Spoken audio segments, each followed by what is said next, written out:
Hi, everyone. My name's Anu. I'm one of the founders of Skin Deep. I just wanted to welcome everyone tonight. Thank you for being here. There's at least 3 different time zones of the speakers that you're going to meet. So I'm currently in Turkey and it's about 11 p.m. here. There's Australia, it's really crack of dawn, early morning, and also from the UK and from the US. So thanks to everyone who's here. We're going to talk about a brilliant film, In My Blood It Runs, about 10-year-old Duan and his family.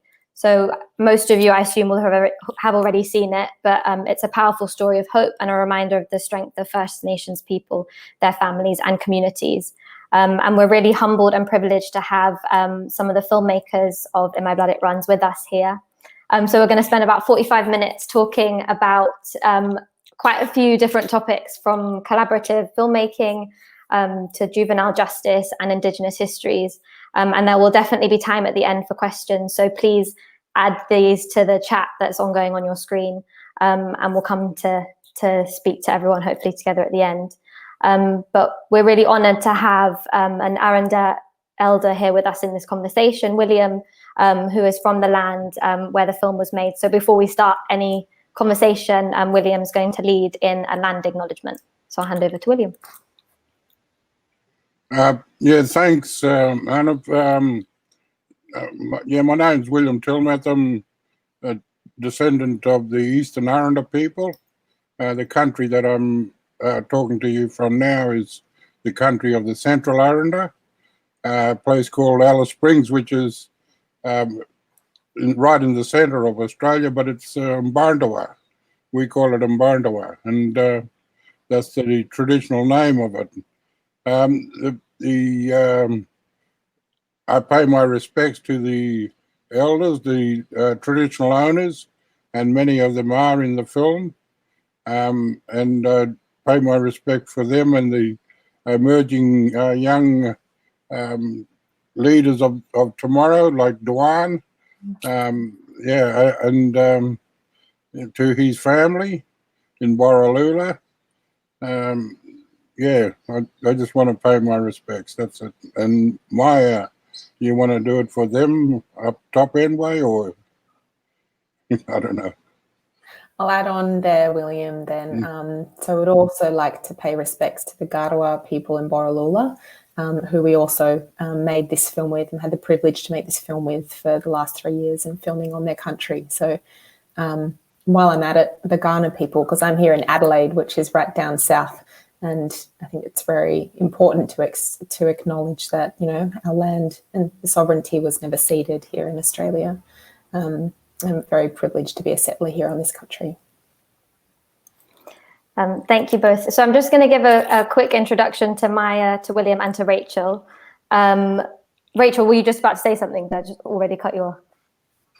Oh, I was just about to add to that. Just wanted to recognize unceded territories of the Wurundjeri people. I'm calling in from what's now known as Melbourne, and just pay my respects to the elders past and the many elders present that I've learned so much from and continue to guide the strength of these nations, and to the ones emerging. So welcome, Rachel, Maya, and William. I'll give a little introduction, which won't do justice to all the work that they have done and the work on this film, but just to give context. So Maya is a filmmaker whose work has focused on social impact documentary, and she's also the director of In My Blood It Runs.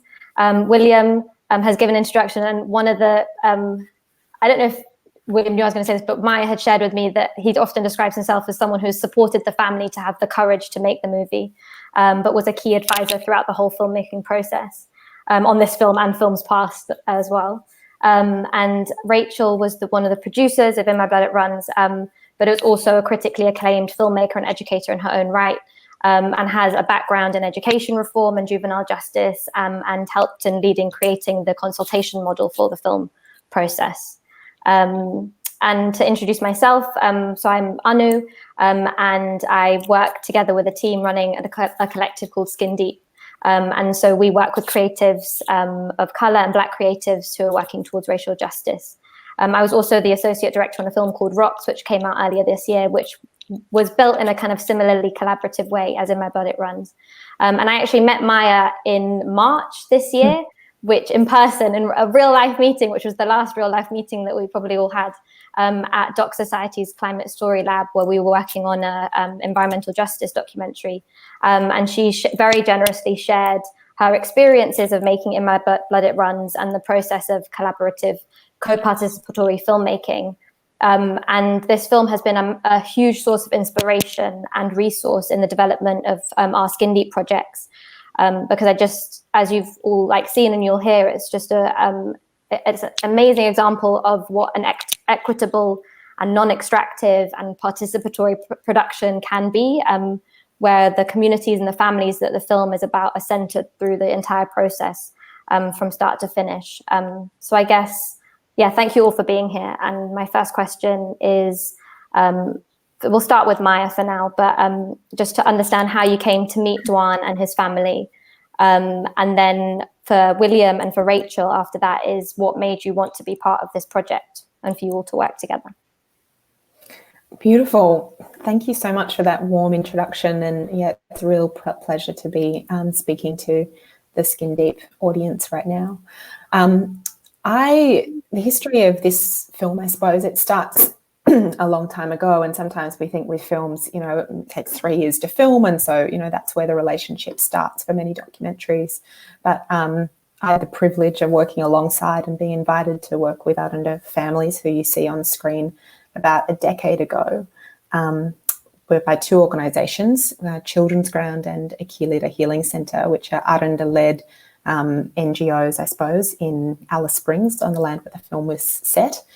And we made short films, actually, that were just internal. They were just for families, not for the outside world, taking Arrernte and kids from all over, from town camps out on their country, doing language preservation kind of work, archiving old people's songs and knowledge so that they could keep them safe for future generations. And over those years, just had a very, a beautiful learning experience, I suppose. And what I noticed is that, you've got these kids who speak, 1, 2, 3 Indigenous languages, who are strong in their culture and their identity, and they would go, then they'd go back into the Western education system and say that they felt like failures at school.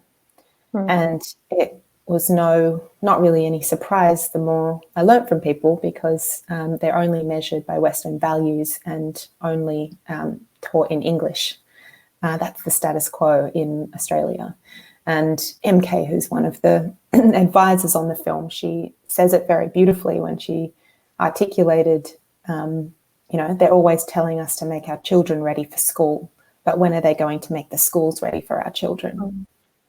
And I think that kind of gets to the heart of where the film began, in terms of, all these years we felt like we were making the same story within community, which was like this hidden education system that is not seen or valued and is kind of pushed to the side and expected to happen, in extracurricular time within the Australian education system. Yet you have these incredible, beautiful, children going into those spaces who have so much to offer, and so, whole big identities that are sort of crushed within the systems of oppression and colonisation in Australia.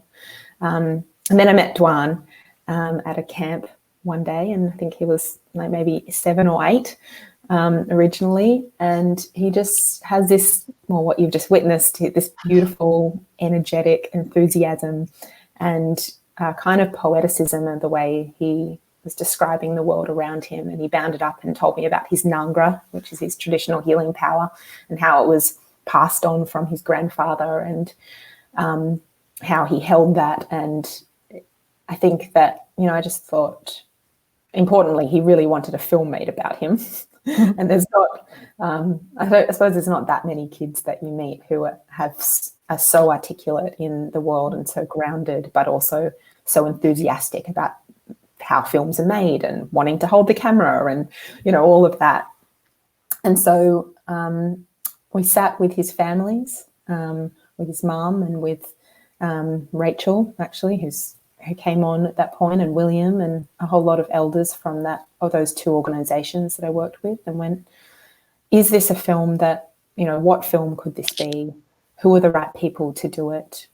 with a lot of trepidation, I think, as well, because of the politics of representation and the misappropriation of First Nations stories throughout time, and being very aware that I'm not a First Nations person.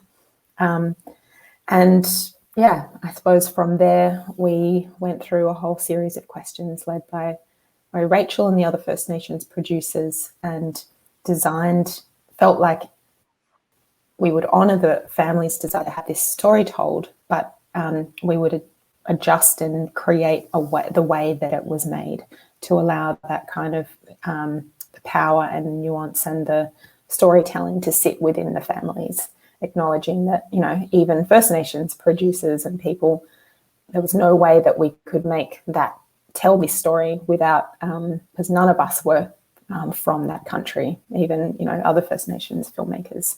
So how do we place the power with Dwan and his family? So we can talk a bit more about that later, but it was that sort of the birth of the story, and it's been a really rewarding, gorgeous film and process over the many years. It would be really great to hear some of the questions that you asked each other up front in a kind of honest way, if you're able to share some of those questions.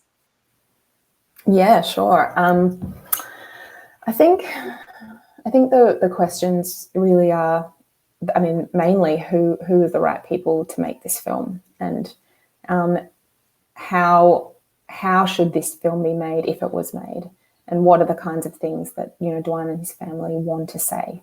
And internally for our film team, what are the things we need to do to prepare and to learn and to be fully, you know, cognizant of all of the, you know, I suppose of the history, you know, culturally competent of all of the histories of oppression of people within Dwan's family and around.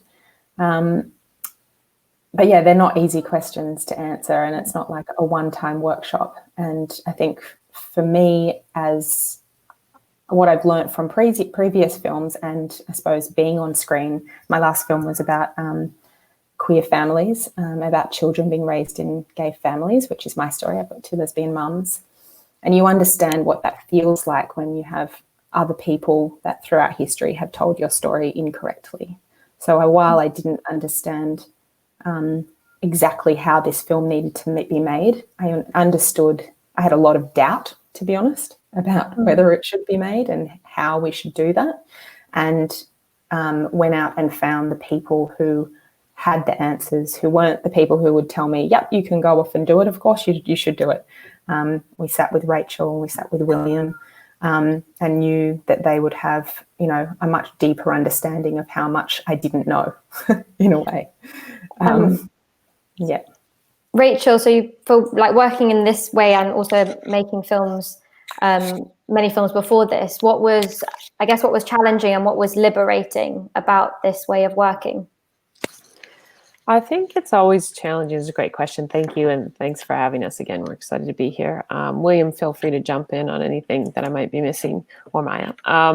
I think it's always challenging working in the space where you are in the context of such incredible entrenched racism, and more importantly, the impacts that racism has on individual levels, on group levels, and on systemic levels, and in the context of having very little understanding or work or exposure to being able to wind that back and to being able to address those impacts.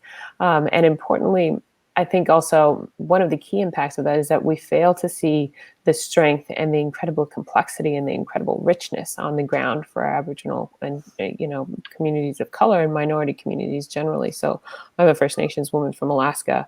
I'm a half caste woman from Alaska, and I grew up in a tiny little village.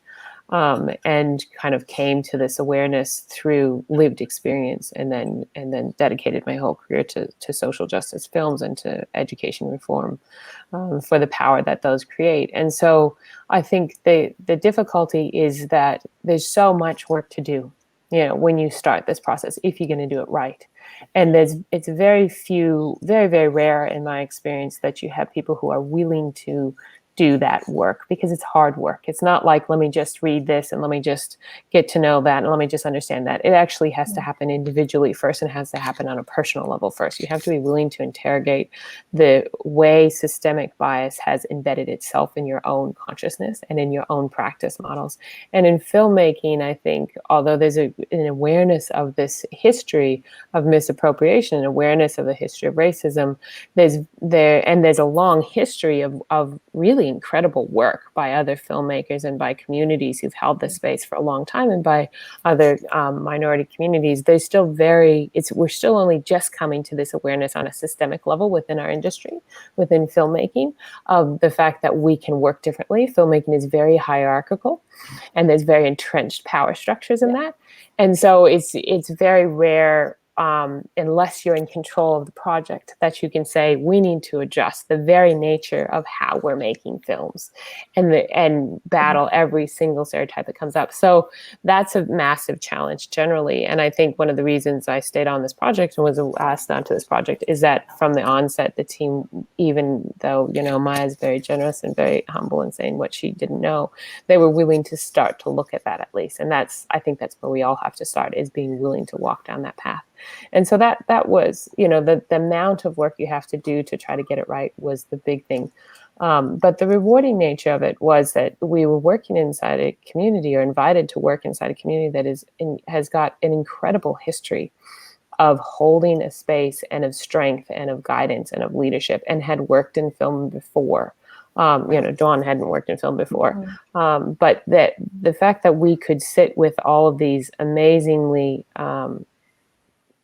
this amazing guidance from elders like William and the rest of the advisory group and the families themselves. And they had the strength of history that they were willing to share with us and willing to share with the world, was what was rewarding about it. And for me, as a non-Australian living in this country, and as a non-Aboriginal person, it's always that feeling of wanting to pay back all of the amazing things that you've gained from the leadership of elders and from the wisdom of elders, and wanting to give something back. And so for me, it was about saying, I am a filmmaker by trade, and I'm an Aboriginal person from another country, and I know another way of working, that if you base the model and it's responsive to what the community wants, and they guide the model of working, they guide how you do it, then I know it can be incredible. And so for me, it was about making that space for them to take that ownership. And that's what was rewarding, was watching them fill it and watching them take it, and then getting behind them and backing that story. And so that's been an amazing process. And then working with an incredible group of non-Aboriginal filmmakers who are willing to do the work and willing to put the energy into making it the project that it is. Yeah.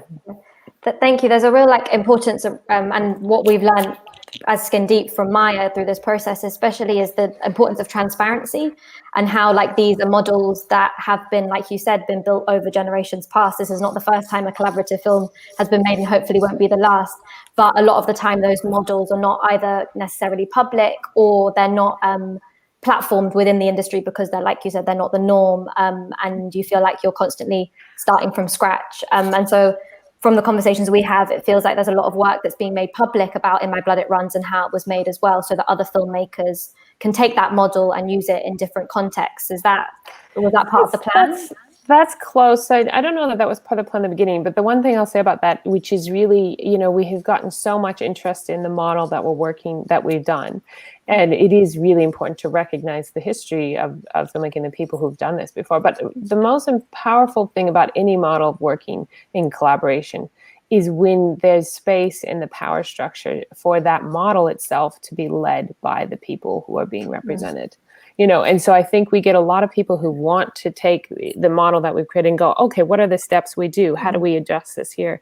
And I would say that's the wrong first step. The first step is to build relationships, and then follow those relationships and address the power structures. Because it might be that you have an advisory group, and it might be that you don't. It just depends on what those communities want. The communities themselves have answers to a lot of these questions.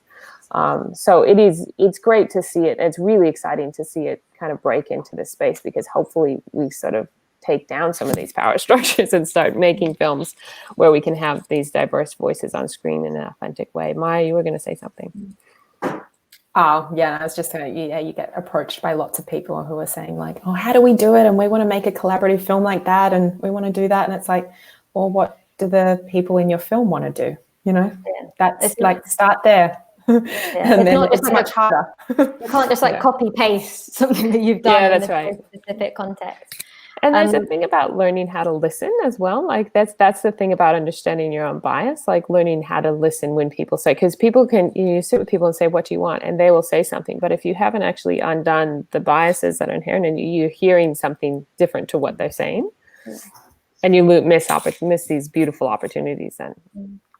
Kind of on that theme of like listening and I guess sharing of knowledge, one of the key themes in the film is about the Australian education system and their lack of listening. And so I just wanted to talk to William about your experience of the education system in Australia, and particularly around the push for a First Nations-led education system and reform that was happening before the film and through the film and after the film.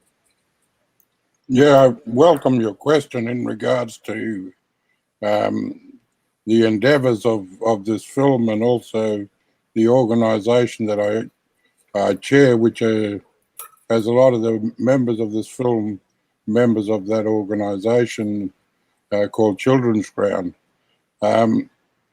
Historically, when you are an oppressed people and you find that your rights, your space, your land, everything about you is being whittled away gradually by a process called assimilation, and your children are getting taken away and put into assimilation schools, and your culture is being worn down, and fragments of it are dying off at an alarming rate. This is the stuff that is happening in Australia. It's that contest of space to be Aboriginal, contest of space to be able to have a voice. And this film actually gives that. It gives a voice to people who normally would not have a voice, people who have a story to tell, people who have a way of preserving identity, culture, language, ways of learning, ways of teaching, because the old people realize that if they don't do anything about it now, it'll be extinct in the future and be forgotten. I mean, there's over 250 different language groups in Australia, some of them dialects of each other, but most of them are major languages. Today, there's only really about 13 left that are fluent and still being practiced. There's a big revival now on getting language back, but it's this contest of space of being Aboriginal in a country that is yours, but you know only too well that the tide's coming in on you, and it's an opportunity. That's one of the reasons why I jumped on this, because it was an opportunity for those people to have a voice in regards to Dwan, and Dwan was the story, and the way that they wanted to preserve and hold on and maintain their connection to country, their language, their songs, their identity, their family. And assimilation was about taking all that away and wiping it clean, and hopefully you can turn out to be an assimilated person that knows nothing about your language, your identity, and your land and your country. And this is the whole problem with the education system. It's very much about an assimilated view, and it teaches you nothing but a whole heap of lies if you look at it in reality. You know, this land was never, because Cook came here and never saw fences and farms and things like that, he assumed straight away that no one lived here. You know, there were people here way before that, 65,000 years. And it's been a struggle ever since to maintain what we've got, ever since colonisation. Do either of you want to add, or can I ask another question to William? No, you go ahead. One of the just continuing on what you have just been talking about. Dewan in the film says, "When I grow up, I'm going to fight for the rights for Black people." And I wanted to ask, and there's also scenes where you have people marching through streets saying Black Lives Matter. And I wanted to ask, in the context of like this current iteration of Black Lives Matter protests going on in different parts of the world, do you see a struggle? Do you see the struggle for Indigenous communities in Australia represented in that global conversation? And I guess from all three of your perspectives, how important is it for you to see these struggles connected? It's vitally important. I mean, Dewan also says in the film that he was born with a memory. He was born with a memory of being an Aboriginal. And that's the memory that is being fragmented. That's the memory that is being whittled down. That is the memory that is being smashed and destroyed. And ultimately, at the end of the day, Australia is not exempt from the criticism for Black Lives Matter. Australia is right up there in the forefront of in regards to statistics, and our statistics are just as damning as you see in America, and yet Australia pretends that it doesn't have this. They have it. The violence here, and the I mean, in the film you can see that grandmother and mum can clearly identify that Dewan is right on the precipice of falling over that cliff into the hands of the welfare, into the hands of the authorities, and ultimately the conveyor belt will take him to prison through Don Dale and into the prison system. And that happens many times with young Aboriginal people, is that there's this hidden threat that's around every corner. When you live in a town that's commercial, Aboriginal kids just don't mix with the comments of everything, because tourists like everything nice and clean and spotless, and street kids are an eyesore, and ultimately at the end of the day the kids are pushed to the fringes of society, but if they don't stay in the fringes of society, they're put on a conveyor belt that leads them straight into prison.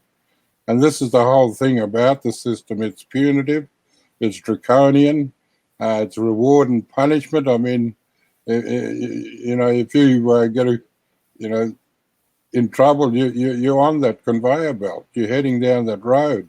And he was heading down that very quickly, and grandmother and mother realized that and worked diligently to try and keep him off it. And ultimately their decision, I hope, has saved him for the future. Speaking from a UK context, we talk about it in the school to prison pipeline. And I know, Rachel, that your expertise is in juvenile justice and education. So I was wondering if you could speak a little to that and the state of juvenile justice in Australia at the moment in relation to Dewan's story, but also your own work. Well, I might. I've been working in education reform in schools inside juvenile justice centers for the last 6 years or so, but in cultural safety and education for the last 15, and in Indigenous, inclusive cultural safety education reform most of my career, alongside my filmmaking career. But I think William can speak incredibly powerful to the juvenile justice state in Australia. So I'll leave part of that question for him. But I wanted to just sort of make a link in terms of these things that we're talking about in the Black Lives Matter movement that we've seen, this last year bring so much attention to the injustices that are felt on the ground. And I think often we look at it, and in Dewan's story and in a lot of the stories, we can see the personal impact of that and what that looks like on a personal level, and importantly, what that looks like for children. You know, Dawn as a child, you know, when we started filming this project, I mean, I remember Dawn as a baby, you know, and you look at these tiny little people who grow up into these tiny little people, and they're being chased by police, and they're being put, you know, he's been in the back of a paddy wagon. He's my daughter's age. I held him when he was a tiny child. And this is not an uncommon experience. You know, why are we so quick to jump with children like Dawn from, you know, you're running away from school to you're going to be arrested? You know, that's the very definition of a school to prison pipeline. That's how it starts. And I think when we watch that, and the power of individual stories, and the power of watching, and the power of film is to magnify these individual stories, as it grabs our heart, and we know in our gut and we know in our heart something is wrong. And then if we lay on top of that this national, international movement of Black Lives Matter, and we stick that in the bed of history, right? This is not the first time that we've become aware of the injustices for people of color around the world or in our own countries. There's been a long history of this, and each time it flares up, we push over some massive injustice. You know, so if you look at slavery, you look at women's rights, you look at disability rights, and then you look at, you know, the the civil rights movement of the 60s and 70s. Each time we're pushing over these big things. And I think what we're seeing right now with Black Lives Matter is this kind of dawning public awareness of the reality that we've faced as people of color, as minority people, that there's a systemic problem here that holds these power balances in place, and that continues to create situations of injustice that boil down into individual stories like Dawn. And we have an incredible opportunity in that to look at that and really start to interrogate, what do our societies look like, and where does that injustice sit, and how do we uproot it? And it is something that is applicable to every single country around the world, and especially to colonized countries. And where we have colonized countries where the very first injustice, the very first wrong that was done to Aboriginal and Torres Strait Islander, Indigenous, First Nations people, we have an opportunity to go, let's go back to the heart of this. Let's go back and heal from the heart of this so that we can actually move forward. And the next time this flares up, it's how we do it better. It's not look at the massive injustice, look at how many people are dying, look at what we're doing. Let's actually pull all of our roots up, shake them off, clean them, and fix this system that continues to cause this problem. And I think that's the opportunity. And we were very fortunate with this film because, you know, you have a story of a young boy who is growing up into that system, and you can see very clearly where that's playing. And that hit right as the world was again becoming aware of the levels of injustice. And so we've been able to, which was really the dream, and I'll pass it over to William in a second to talk more about this for the community. You know, the very first thing the community said when we sat down and started the first conversation, what do you want this film to do in the world? The very first thing was address racism, you know, and because as we know, and as communities know, that is at the heart of all of the problems that we're having. And so, William, did you want to add anything else to that? No, you're right. Keep going. I wanted to just quickly add, right. I think that one thing certainly that I've learned, but I think is the value of this film, is that we in the West, we like to silo out issues, and we like to say, oh, well, you know, let's deal with juvenile justice because that's really, scary and full on. Let's stop locking up kids. And okay, let's now talk about education, and now let's talk about child removal. And when you walk with Dawn, you know, you see how all of these systems are interconnected and actually part of the same systemic oppression, and how, you know, why does institutionalizing a child and assimilating them in school, how does that lead to, you know, incarceration? And what's been really beautiful is because we start this journey in the education system is opening audiences' eyes to be able to see how those things are connected, because it's very abstract to say, you know, school to prison pipeline. It's very hard to really understand what that looks like, but giving audiences that opportunity to sit, you know, we've all been in that class where they're taught the history of Captain Cook coming and who, you know, discovered Australia and was the hero.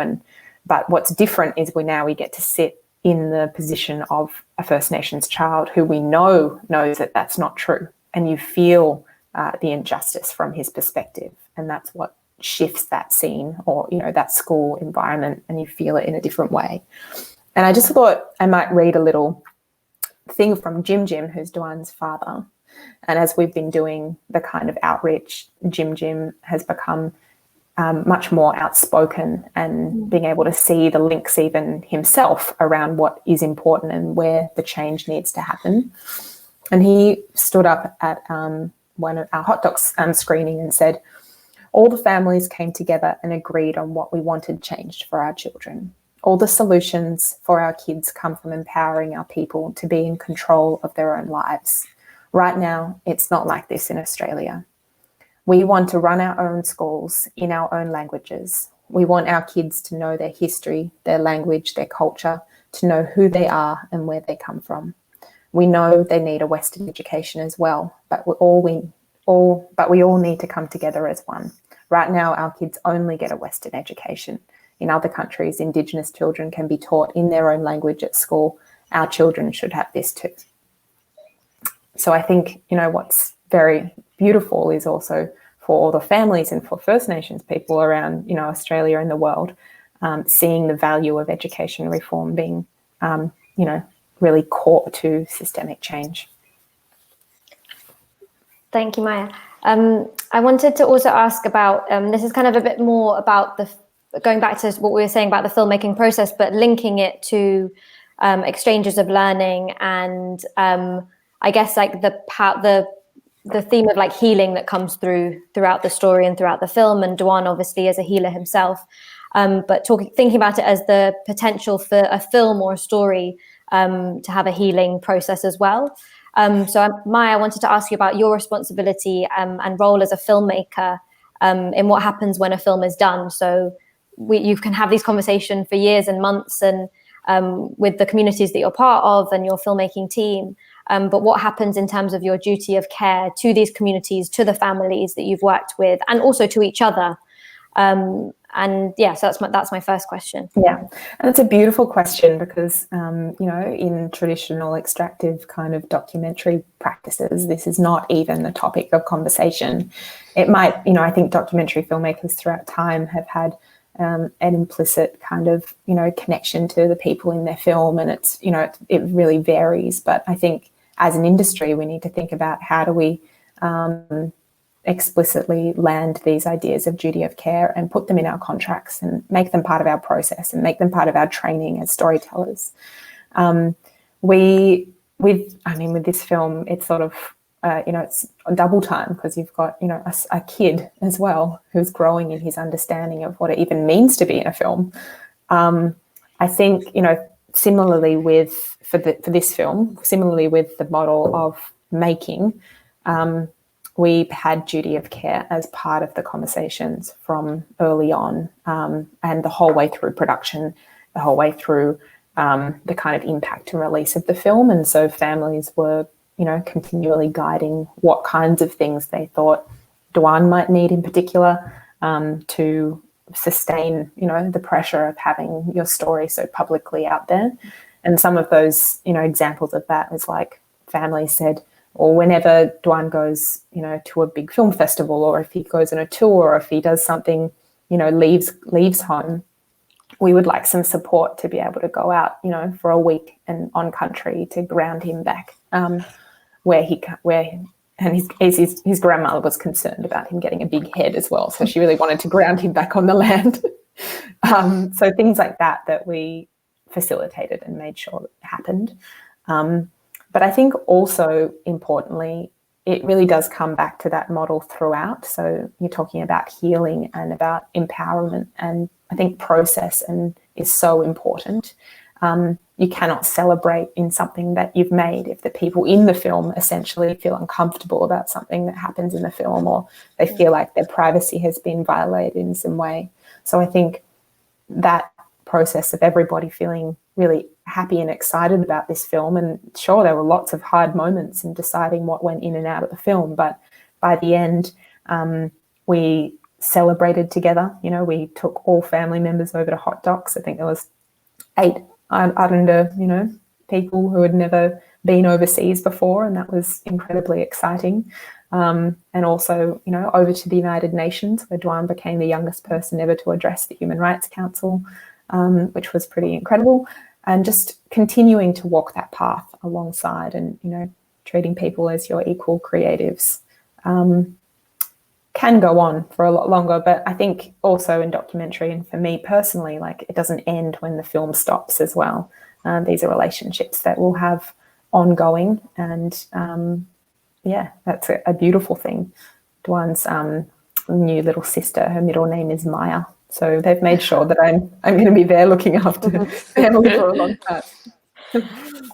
William, can I ask, from your perspective, from within the community and with the family, how has this process and how has this film changed Duan and his family, if it has? Well, first and foremostly, Aboriginal people, Indigenous people, First Nations people in Australia, one of the fundamental things that were taken off them was their right to have agency in their lives, their right to have a say in their lives, their right to be able to determine which way they did things and how they did things. Everything was prescribed solutions by the authorities. They told you where to live, how to live. They herded you into big settlements. They took your children away. They made you work without no wages, and you had no right to complain. You had no right to say anything. And one of the things about this film is it gives them ownership. And one of the reasons why they got so involved in it, because they had ownership. They had a sense of ownership in the film. They determined a lot of the scenes, and they worked very closely with the film crew on what was taken, what wasn't taken, what was included, what was not included. It was a really collaborative approach that really gave essence to this film in regards to this is what Aboriginal people have wanted a long time ago, is to have that voice, to have agency, to be able to say, you know, I don't like that. I want to do it this way. I want to teach my kids the way my grandparents would have taught them, not the way your education system wants to teach them. You know, and this is the whole thing about the dominance of the Western culture in Australia, is that it still determines today what happens, you know, and Aboriginal people have forever and a day resisted that, and still resist it today, and but it just dominates. It dominates everything you do, the education system, you know, the welfare, the whole lot. It's just, you know, your communities are run by local government councils that are just rule you. And this is the whole thing about it. It's you have agency, sure, but, you know, if you want to speak up, you'll soon be noticed and under surveillance and scrutiny, and not long after, a police van will pull up behind you, and yeah, you'll spend the night inside, you know. So it is very quickly suppressed in this town, and for you to speak up and wanting a voice, it's not easy, and it's not easy in Australia. And there's a lot of people that you've got to, you know, get over to in order to have that voice, and that's wrong. And one of the things that this film...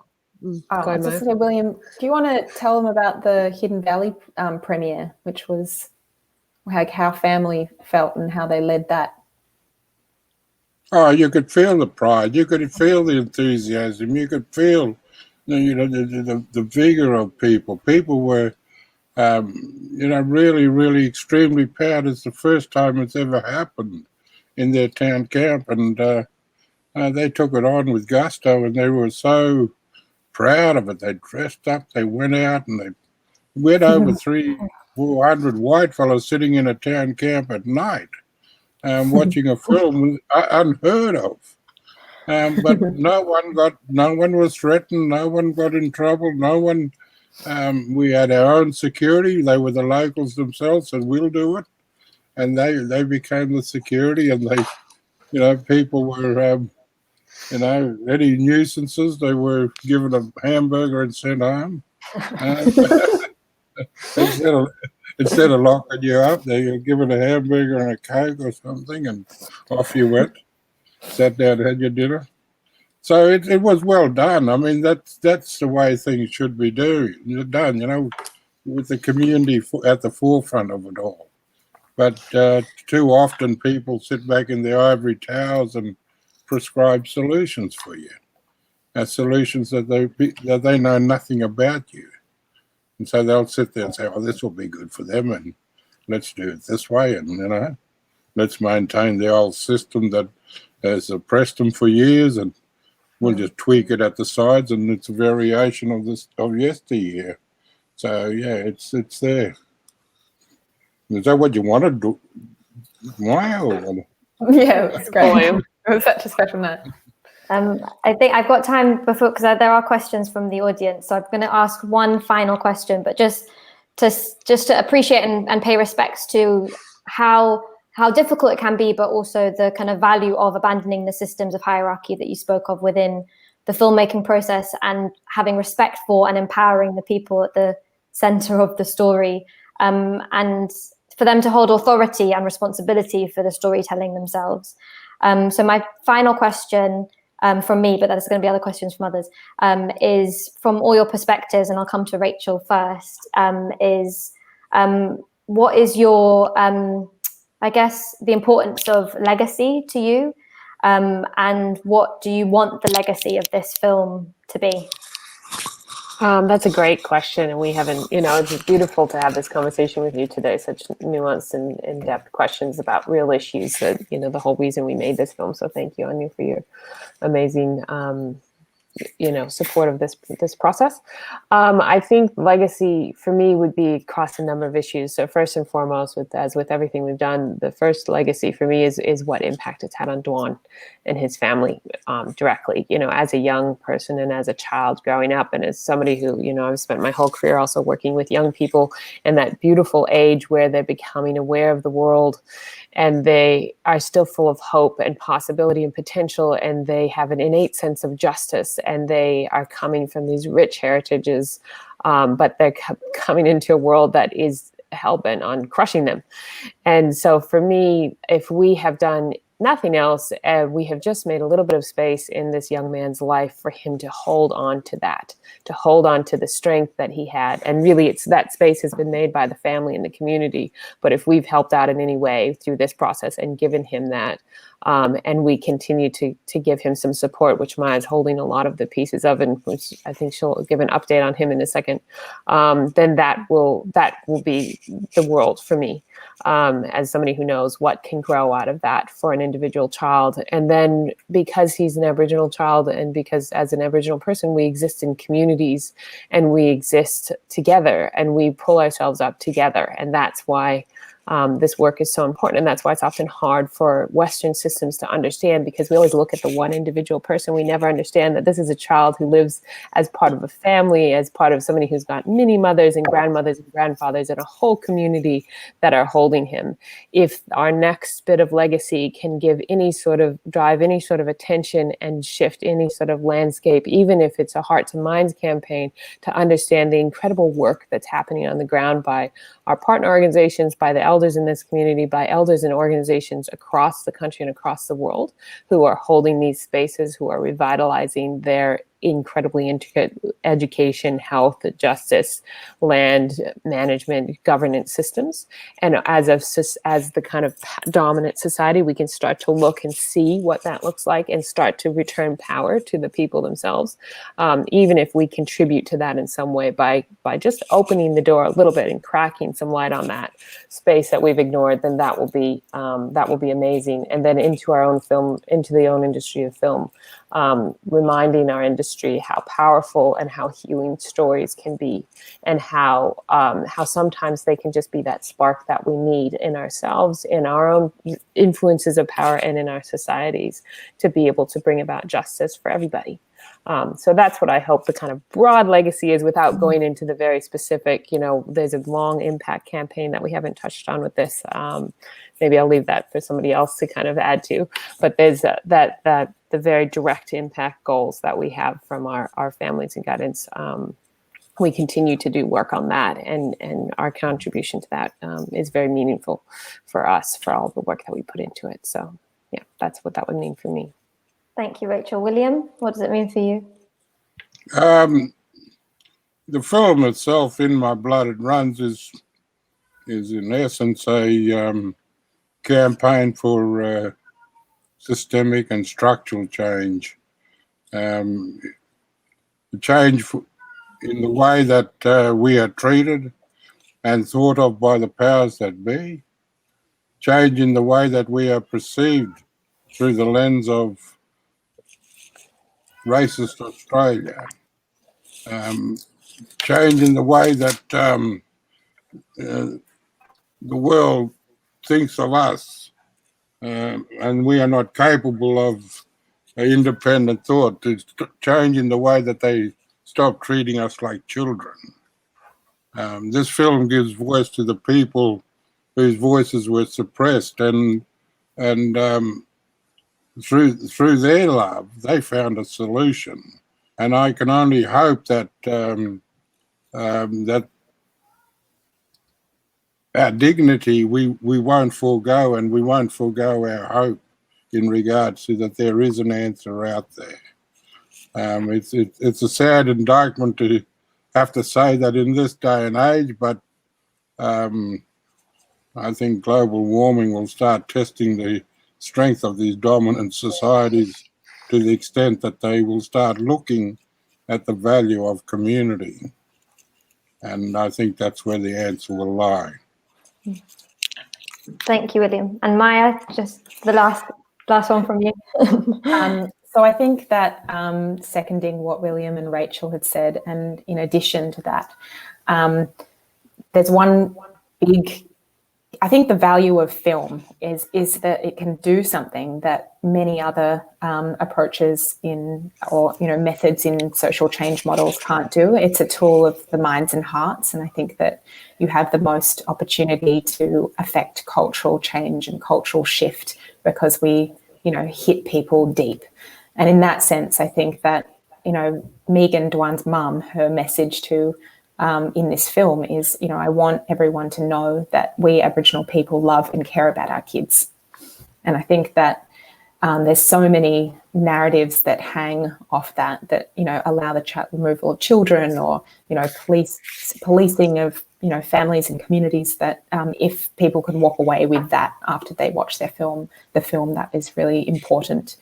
And I think just to go very quickly into the more nitty-gritty things that families have been calling for, and that we have asked, within the campaign that we've done over the last couple of years with the film, we're looking, to shift the age of incarceration, which is currently 10 years old in Australia, from 10 to 14, at least 14, which is obviously still incredibly and inappropriately young.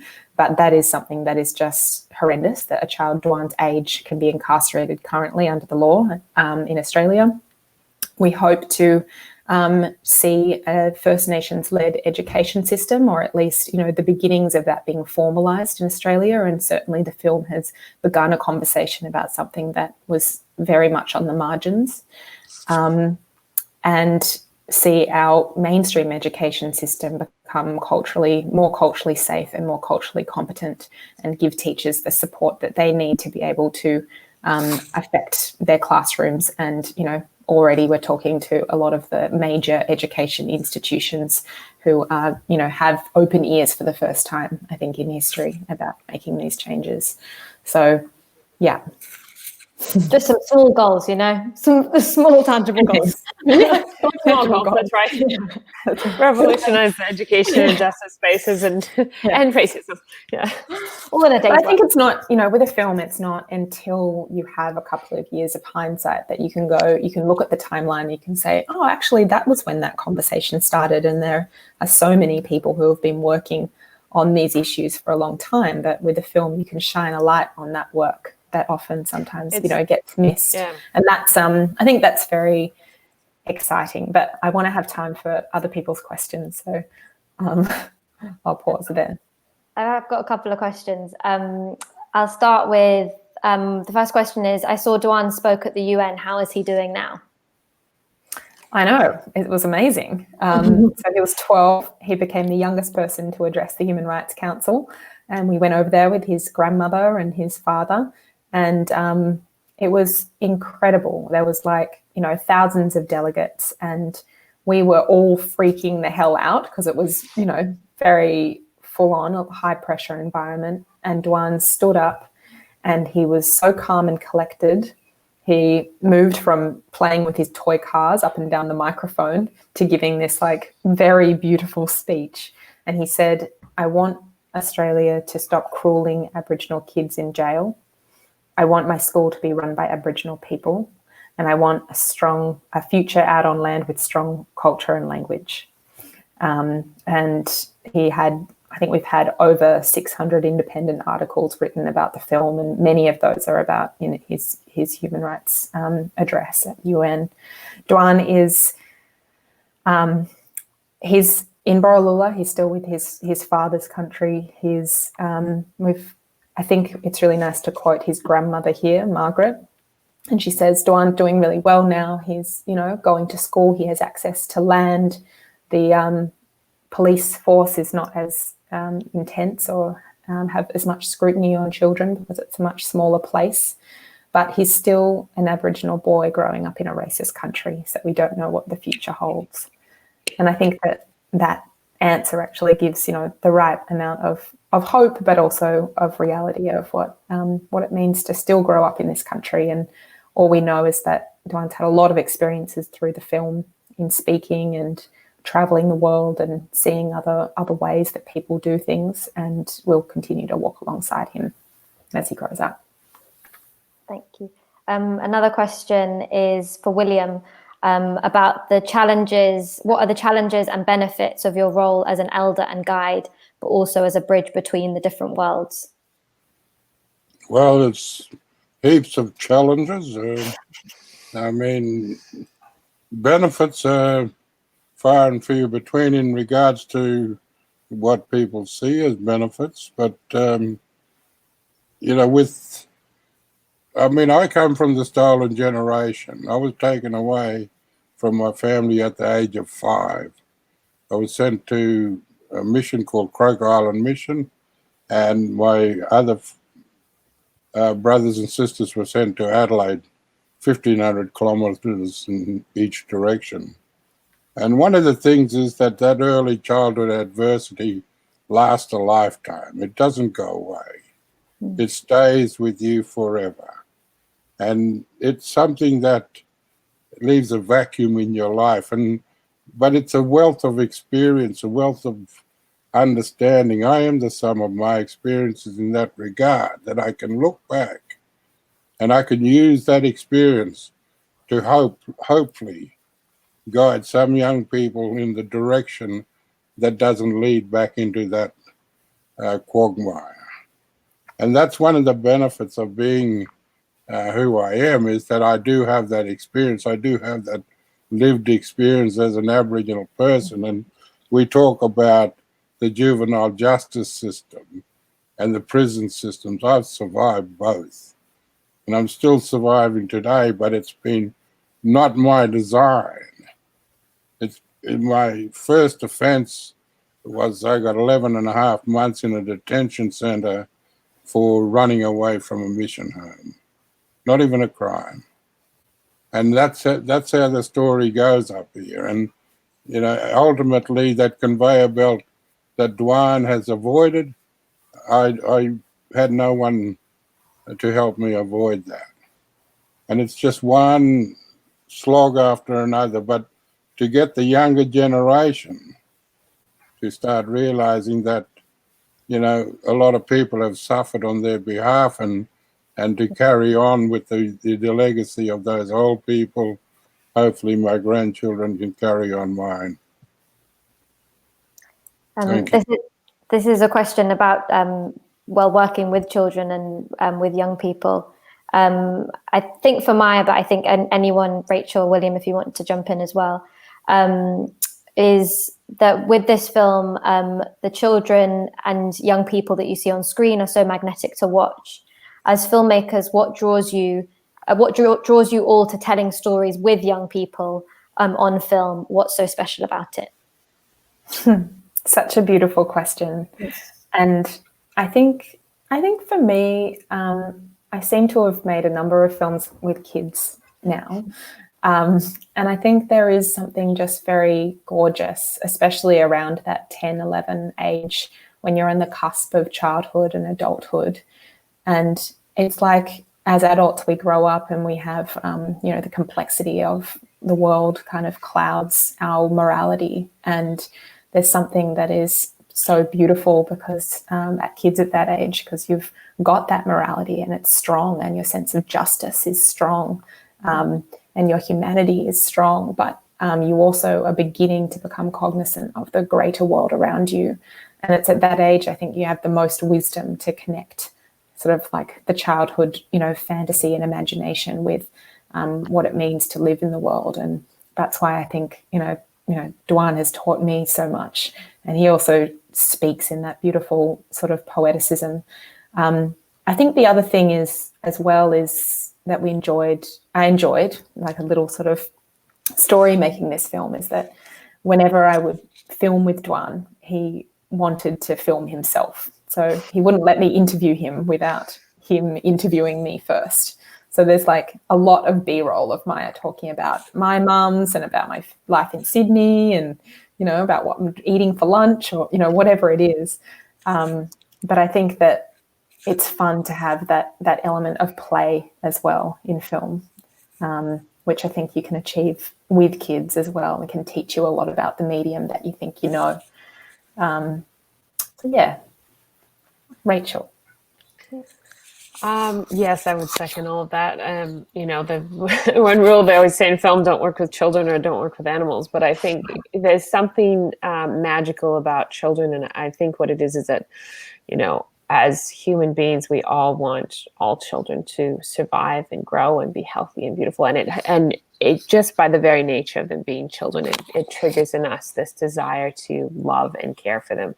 There's an innate biology in that. And in filmmaking and storytelling, when you can enter into a child's world and you can follow them and sit with them, you can, just like Maya's saying, you can kind of circumvent some of the problems that get in the way when we're having conversations with adults. And if you can enter into a child's world and place them in, for Aboriginal children and for all children, place them into the context of the community, there's this sort of unlimited potential of what you can do with an audience to care and feel and understand and start to build a relationship.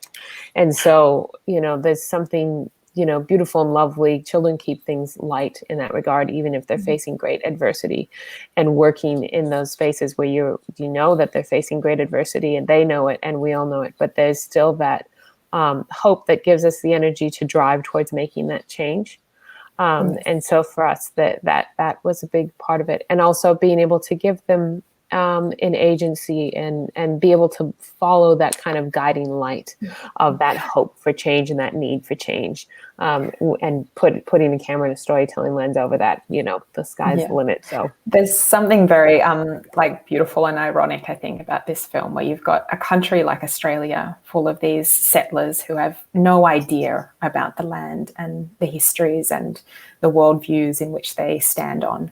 And so you have this small child holding your hand and guiding you at your level to begin to understand the land in which you're walking on. And there's something beautiful in that. And there's something also from my country, and I know from what the countries that I've been invited to work on here, William, you can speak more to this, I'm sure, but we see Aboriginal people in my country, we see children differently. We see children as little old people, right? Like they come with the memory, like Dawn says, they come with an understanding, an innate understanding of the world. And there's so much we have to learn from that in the West and in their power structures that gives us so many keys to answers to understandings of how we build more just societies, because they're not coming as these kinds of blank slates or these ignorant sort of children. They're actually coming with a wisdom that's been passed on to them from their elders and from their history. And I just, that is just such a beautiful thing to put a story on top of that. Thank you to William. Do you want to add anything to that just before we?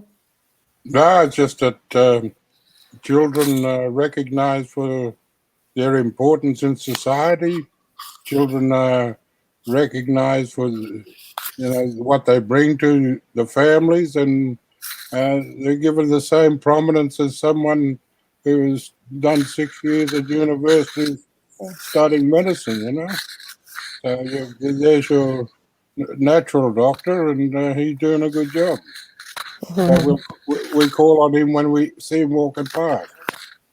I feel like this film gives the kind of pays homage to and respect both for elders and for family and community, and also for the young people at the centre of it. So thank you all for making this together and for being so generous with your time and so honest in your responses today. Already, I guess knowing all the context about this film takes it from being an incredibly stunning piece of work to something that makes you think and feel in a very deep way that you might not have been expected necessarily on first viewing. And so being able to have this context just continues to add layers to it. So we have such a deep respect for you, Maya, for William, for Rachel, for everything that you have done, and for being here today. So thank you very much. Thank you. The last thing to say is just that the film is going to still be available to watch over and over again on this, through the Skin Deep website, through the Eventbrite, until the 18th of December from Skin Deep, and then also beyond that. So please share the link, talk to your friends, to your families, to your communities, to your networks about it, because I think it's definitely one of the films that I think is the most important that I've seen in this year and probably many, many years to come. So yeah, just thank you to Maya, to Rachel, and to William, and to Together Films for letting us host this conversation. I think that's it. And thank you. Thank you so much for having us. Yeah. Thanks for Thank joining you us. very much. Beautiful to speak to a fellow collaborative storyteller. Thanks. All right. Bye.